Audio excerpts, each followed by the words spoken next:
To the day second of history series. पिछली videos में हम स्टोन एज जिसमें पैलियोलिथिक, नियोलिथिक और मीजोलिथिक के बारे में हम पढ़ चुके हैं। आज हम जानेंगे चालकोलिथिक। चालको जिसका मतलब होता है कॉपर, वही लिथिक का मतलब होता है स्टोन, जिसके लिए हम इस एज को कॉपर स्टोन एज के भी नाम से जानते हैं।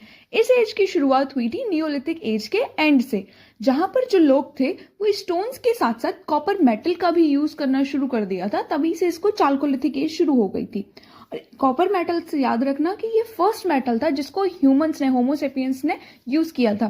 टूल्स यहाँ पर डेवलप्ड हो गए थे, यानी माइक्रोलिथ्स, कॉपर टूल्स भी यूज होने लगे थे, और ब्रोंज यानी जो लो ग्रेड का ब्रोंज था उसके भी बनने लगे थे औजार, और ये मिले हैं आहार और दायमाबाद में। यही लोग थे, यहीं से यही एज थी जहां पर पेंटेड पोट्री शुरू हुई थी। एग्रीकल्चर भी ये लोग प्रैक्टिस किया करते थे, जहां पर वीट, राइस, बार्ले, ज्वार, रागी, पल्सेस एक्सेट्रा ये लोग उगाया करते थे। वहीं डोमेस्टिकेशन भी ये लोग करते थे।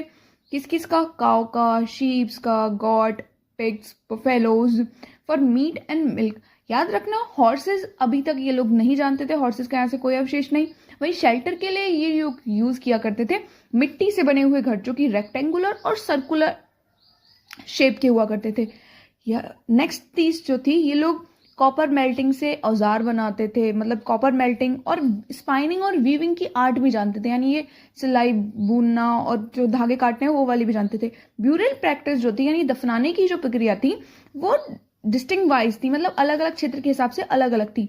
महाराष्ट्र में ये लोग डेड बॉडीज को north to south position buried करते थे अंडर देयर हाउसेज। वहीं साउथ इंडियन में अलग प्रैक्टिस थी, ये लोग ईस्ट टू वेस्ट पोजीशन में ब्यूरिड किया करते थे डेड बॉडीज को। यहाँ पर रिलीजियस सिंबल्स भी पाए गए, यानी रिलीजियस बिलीफ जो करते थे ये लोग थे मोस्टली मदर गॉडेस के, वर्शिप करते थे फीमेल डाइटीज की। वहीं जो इनका रिलीजियस सिंबल था वो था बुल, बहुत इंपॉर्टेंस थी बुल की उस टाइम पे। आगे जो इंपॉर्टेंट चालकोलिथिक कल्चर्स हैं उनके बारे में जानेंगे। कुछ इंपॉर्टेंट्स हैं मेजरली, जैसे हमारा है एक आहार कल्चर, जो कि बानस रिवर वैलीज के अराउंड पाया जाता है। बानस रिवर वैली जो कि राजस्थान में सिचुएटेड है। वहीं मालवा कल्चर, तो मालवा कल्चर के जो अवशेष पाए गए हैं, एविडेंस मिले हैं, वो है नर्मदा रिवर मध्य प्रदेश। नेक्स्ट जो जॉर्वे कल्चर है, इसके जो एविडेंस पाए गए हैं ये मिले हैं हमें महाराष्ट्र से।